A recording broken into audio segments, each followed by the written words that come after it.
Hello everyone, my self doctor Praveen Khapekar, नवजात शिशु एवं बाल विशेषज्ञ। आज के हम इस वीडियो में यह बात करेंगे कि कैसे प्रीमेच्योर शिशु अर्थात जो शिशु समय से पहले पैदा हो जाते हैं, जिनका वजन 2.5 किलो के कम रहता है, उनको एनआईसी में कैसा पोषण दिया जाता है जिससे उसकी अच्छे से ग्रोथ हो, इस बारे में बात करेंगे। वीडियो स्टार्ट करने के पहले मैं पेरेंट्स से बहुत एक इंपॉर्टेंट इन्फॉर्मेशन शेयर करना चाहता हूँ कि शिशु की जो सर्वाइवल, इसका फिजिकल ग्रोथ और ब्रेन डेवलपमेंट, यह जो है शिशु की कैसा न्यूट्रिशन दे रहे उसके ऊपर ही निर्भर करता है कि हम पोषण में कौन सा मिल्क यूज़ कर रहे हैं, कैसे मिल्क दे रहे हैं, इस बात पर ही निर्भर करता है। तो सभी पेरेंट को सबसे पहले जो है शिशु के पोषण पर ध्यान देना चाहिए। बहुत सी बार ये देखने में आया है कि अगर पेरेंट्स को बराबर इन्फॉर्मेशन नहीं मिलती है तो वो शिशु के पोषण पर अच्छे से ध्यान नहीं दे पाते, जिससे उनका विकास भी अच्छे से होता है और बहुत सारी बीमारियों की शिकार भी हो जाती है। आइए सबसे पहले हम इस पॉइंट पर बात करेंगे कि क्यों प्री मैच्योर शिशु को एक्स्ट्रा न्यूट्रिशन की जरूरत पड़ती है। नॉर्मल जो प्रेगनेंसी होती है 40 हफ्ते की होती है और यहाँ लास्ट 2 महीने में जो है शिशु का जो आकार, वजन और ब्रेन का साइज बहुत ही तेजी से बढ़ता है। अगर आप देखेंगे तो एक 28 हफ्ते के अंत तक जो है शिशु का वजन 1 किलो रहता है, हाइट 35 सेंटीमीटर रहती है, ब्रेन का वेट 100 ग्राम रहता है और एक 40 हफ्ते के अंत तक जो है शिशु का वजन 3 किलो हो जाता है, हाइट 50 सेंटीमीटर होती है और ब्रेन का वेट जो है 350 ग्राम होता है। तो यहाँ पर ग्रोथ बहुत ही तेजी से होती है। दूसरा जो है, इन लास्ट 2 महीने में शिशु के शरीर में जो है एक्स्ट्रा पोषक तत्वों का रिजर्व तैयार होता है। इसके अंतर्गत है प्रोटीन है, फैट है, कैल्शियम है, आयरन है। तो यहाँ पर क्या होता है कि अगर शिशु समय से पहले पैदा हो गया तो उसकी ग्रोथ भी अच्छी से नहीं हुई वहाँ के पेट के अंदर और एक्स्ट्रा पोषक तत्वों का रिजर्व भी तैयार नहीं है, इसलिए प्रीमेच्योर शिशु को जो है एक्स्ट्रा न्यूट्रिशन की जरूरत पड़ती है। अब आइए हम इस पर बात करते हैं कि हम शिशु के पोषण के लिए कौन कौन सा मिल्क जो है यूज कर सकते हैं। सबसे जो पहला मिल्क है वो है ब्रेस्ट मिल्क, मदर का खुद का मिल्क। यह शिशु के लिए सर्वोत्तम आहार है। इससे सभी प्रकार के पोषक तत्व होते हैं, एंटीबॉडीज होते हैं, बहुत सारे सेल होते हैं, यूजफुल बैक्टीरिया होते हैं जो शिशु को इन्फेक्शन से बचाते हैं। साथ में जो माँ का जो पहला दूध है उसे हम कहते हैं कोलेस्ट्रॉल, चीक करती है, यह भी प्रोटीन पोषक तत्वों से भरपूर होता है, उसमें विटामिन ए की मात्रा भी होती है, यह शिशु के लिए टीकाकरण का भी काम करता है। और साथ में यह भी देखने में आया कि जो प्रीमेच्योर शिशु के जो मदर का मिल्क रहता है उससे प्रोटीन कंटेंट ज़्यादा रहता है, वो शिशु के रिक्वायरमेंट के हिसाब से बना हुआ है। तो किसी भी शिशु के लिए जो बेस्ट दूध है वो है ब्रेस्ट मिल्क, जो शिशु के लिए सुपर फीड है। तो हमें किसी भी कंडीशन में जो है शिशु को जो है माँ का दूध ही देना चाहिए।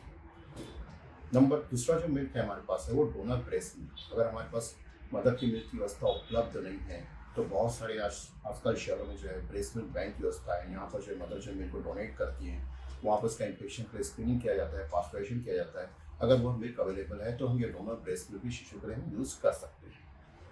तीसरा जो मिल्क का ऑप्शन है, अगर हमारे पास मदर मिल्क अवेलेबल नहीं है, डोनर मिल्क अवेलेबल नहीं है, तो हम pre term formula milk use कर सकते हैं, जनरली 2 kg के नीचे बच्चों को यूज़ किया जाता है और यह शिशु की रिक्वायरमेंट के हिसाब से बना हुआ, तो हम यह भी उपयोग कर सकते हैं।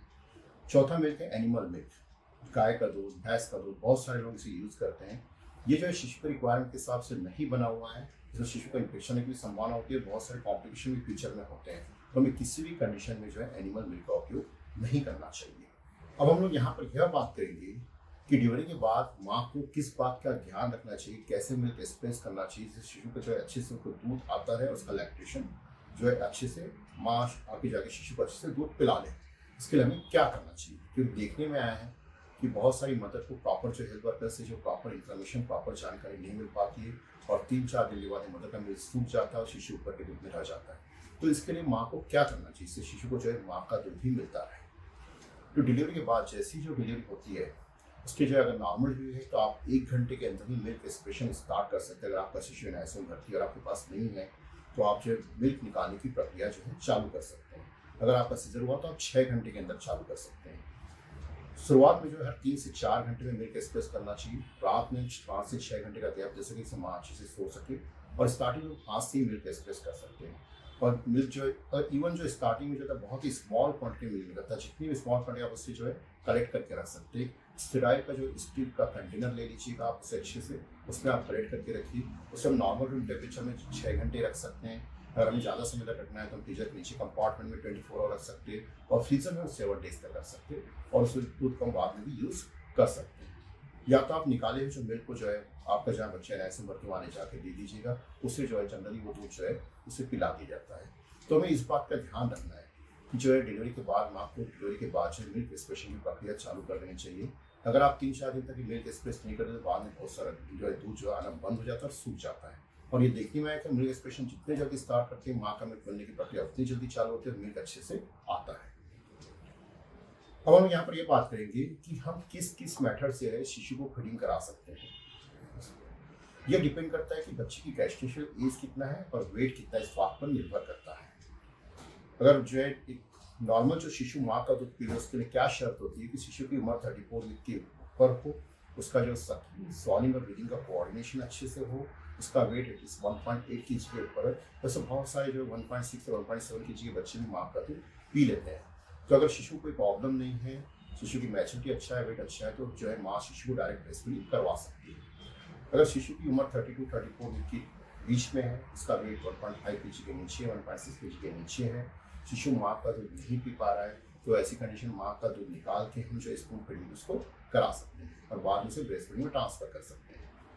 दूसरा जो मैटर होता है, अगर शिशु की मैच्योरिटी बहुत ही कम है, 32 वीक के नीचे है, वेट 1.4-1.5 के नीचे है, शिशु कोई प्रॉब्लम है, शिशु स्पून फीडिंग भी नहीं कर पा रहा है, तो ऐसी कंडीशन से ट्यूब फीडिंग कराते हैं।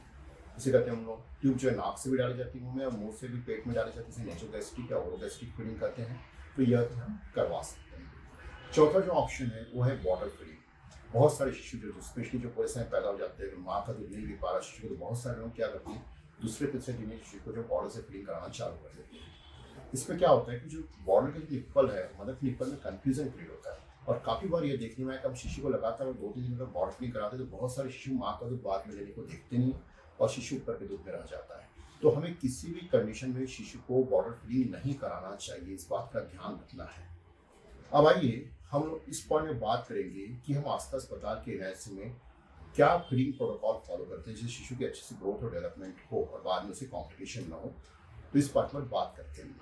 हमारा जो सबसे पहला स्टेप रहता है, शिशु जैसे नए से भर्ती होता है, हमारा सबसे पहला स्टेप है कि हम उसकी कोलेस्ट्रॉल पेंटिंग करते हैं। इसमें क्या होता है, जो माँ का जो पहला दूध होता है कोलेस्ट्रॉल का इवन हमें स्मॉल क्वांटिटी मिलता है, तो हम जो शिशु के टब और माउथ क्वेटी में रब करते हैं। ऐसा करने से क्या होता है, उसका इम्यून सिस्टम स्टिमुलेट हो जाता है। तो पहला हमारा स्टेप रहता है। दूसरा हमारा जो स्टेप है वो ट्रॉफिक फीडिंग। इसके अंदर क्या जाता है, शिशु को जो स्मॉल क्वांटिटी 15 से 20 ml जो है 24 आवर में दिया जाता है। डिपेंड करता है 3 से 5 ml 4 से 6 घंटे में। यह डिपेंड करता है कि बच्चे की गैस्टेशनल एज कितनी है और वेट कितना है, इस बात पर निर्भर करता है। ट्रॉफिक फीडिंग में बहुत सारे एडवांटेज होता है। इसमें मदर मिल्क होता है, मदर मिल्क से पूरे इंटेस्टाइन की कोटिंग हो जाती है। इससे जो है इन्फेक्शन होने की संभावना बहुत ही कम हो जाती है, इंटेस्टाइन की कार्य प्रणाली चालू हो जाती है और ये डिस्बायोसिस को रोकता है, अर्थात यूजफुल बैक्टीरिया की ग्रोथ जो है इंटेस्टाइन में होना चालू हो जाता है। उसके बाद हमारा जो नेक्स्ट थर्ड स्टेप है, अगर शिशु अच्छे से ट्रॉपिक फीडिंग टॉलरेट कर लेता है तो हम यहाँ फीडिंग को बढ़ाते हैं, एडवांसमेंट ऑफ फीडिंग, धीरे धीरे फीडिंग को बढ़ाते हैं। इसे कहते हैं हम लोग एडवांसमेंट ऑफ द फीडिंग और कोशिश करते हैं कि जल्दी से जल्दी बच्चा जो है पूरे दूध में पहुँच जाए। इसमें ना 2 प्रोटोकॉल फॉलो किया जाता है। बहुत से कुछ एनआईएस में जो है बहुत ही रैपिड एडवांसमेंट फीडिंग को बहुत ही तेज़ी से बढ़ाते हैं, 40 से 50 मिनट पर डे बढ़ाते हैं। जनरली हम लोग बहुत ही तेज़ी से फीडिंग बढ़ाते हैं और कुछ एनआईएस में स्लो एडवांसमेंट करते हैं और फीडिंग को 15 से 20 मिनट पर डे बढ़ाया जाता है। तो जनरली हम अपने एनआईएस में जो है बहुत ही रैपिड एडवांसमेंट फीडिंग को बहुत ही तेज़ी से बढ़ाते हैं और हमारा ये टारगेट रहता है कि अगर शिशु की उम्र 32-34 वीक के बीच में हमारा जो है शिशु 3 से 5 मिनट पूरे दूध में पहुँच जाए। अगर शिशु की उम्र 28 to 32 वीक के बीच में है तो हमारा टारगेट है कि शिशु 7 to 10 डेज में पूरी फीडिंग में पहुँच जाए। और अगर शिशु की उम्र 24 to 28 वीक के बीच में तो हमारा टारगेट रहता है कि शिशु एक 10 से 15 दिन पूरी फीडिंग में पहुँच जाए। रैपिड एडवांसमेंट फीडिंग के बहुत सारे फायदे होते हैं, ये देखने में आए हैं। शिशु का वेट की जल्दी होना स्टार्ट हो जाता है, शिशु को लगने वाली मेडिसिन कम हो जाती है, इन्फेक्शन होने की संभावना कम हो जाती है, शिशु एनआईसीयू में जो है जल्दी से डिस्चार्ज हो जाता है, इसका कॉस्ट ऑफ ट्रीटमेंट कम हो जाता है, बहुत सारे शिशु माँ के दूध में डायरेक्टली ट्रांसफर हो जाते हैं। वही अगर हम स्लो एडवांसमेंट फीडिंग करते हैं, फीडिंग को बहुत ही धीरे धीरे बढ़ाते हैं, 15 से 20 मिनट पर डे बढ़ाते हैं, तो जो शिशु का वेट गेन जल्दी नहीं होता है, लगने वाली मेडिसिन बहुत लंबे समय तक लगती रहती है, इन्फेक्शन होने की संभावना ज़्यादा हो जाती है, दूसरे कॉम्प्लिकेशंस भी होते हैं, शिशु एनआईसीयू में लंबे समय तक रह जाता है और बहुत सारे शिशु माँ के दूध में ट्रांसफर नहीं हो पाते। और आइए हम इस पर बात करते हैं कि जो प्री मैच्योर शिशु को एक्स्ट्रा न्यूट्रिशन की जरूरत पड़ती है, उसके लिए हम यहाँ पर क्या करते हैं। उसके लिए हम लोग जो है ह्यूमन मिल्क फोर्टिफायर सैचेट होते हैं। इसमें जो सैचेट के अंदर का जो है प्रोटीन रहता है, कैल्शियम रहता है, फॉस्फोरस रहता है, आयरन रहता है, विटामिन डी, ये जो है माँ के दूध में मिक्स करते हैं, जिससे उस माँ के दूध से उसको ज़्यादा कैलोरी मिले, ज़्यादा प्रोटीन मिले और जो एक्स्ट्रा पोषक तत्व की जरूरत हो उसकी जो है पूरी पूर्ति हो जाए। नॉर्मली हम कब यूज़ करते हैं, अगर शिशु पूरे दूध में पहुंच जाए, डिपेंड करता है शिशु के वेट और शिशु के एज के ऊपर 150, 200, 250 ml। उसके बाद हम जो है HMF सैचेट को 30 ml में मिक्स करते हैं और नॉर्मली हम अप टू 2 kg तक इसका उपयोग किया जाता है। आइए अब हम इस पॉइंट पर बात करेंगे कि हम जो है शिशु को कैसे डायरेक्ट ब्रेस्ट फीडिंग पर ट्रांसफर करते हैं डिस्चार्ज के पहले। हम इसके लिए क्या प्रोटोकॉल फॉलो करते हैं? इसमें हम 2 प्रोटोकॉल फॉलो करते हैं। एक तो है कंगारू मदर केयर।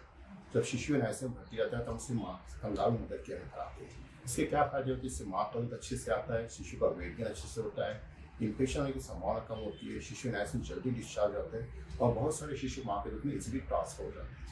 दूसरा हमारा जो प्रोटोकॉल, दूसरा जो अप्रोच है उसे कहते हैं हम लोग नॉन यूटेरल सकिंग। इसमें क्या होता है, शिशु को पहले पूरा दूध दिया जाता है, उसके बाद शिशु को माँ के पास दिया जाता है और निप्पल सक करने के लिए प्रोत्साहित किया जाता है। इससे भी क्या होता है, देखने में इस मेथड से भी बहुत सारे शिशु जो है माँ के दूध में डायरेक्टली ट्रांसफर हो जाते हैं। इस तरह जब शिशु अच्छे से दूध ले लेता है, जब वो पूरा सीख जाता है, स्पून फीडिंग ले लेता है या अच्छे से माँ के दूध में ट्रांसफर हो जाता है, तो हम उसे जनरली प्री एनालिसिस हम डिस्चार्ज कर देते हैं।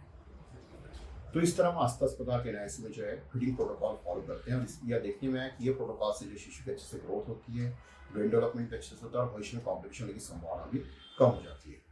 आशा करता हूँ इस वीडियो में आपको जो भी जानकारी दी होगी वो आपके लिए बहुत ही यूजफुल होगी। इसे लाइक करिए, सब्सक्राइब करिए, कमेंट करिए, जिससे आपको आने वाली वीडियो के बारे में जानकारी मिले। Thank you.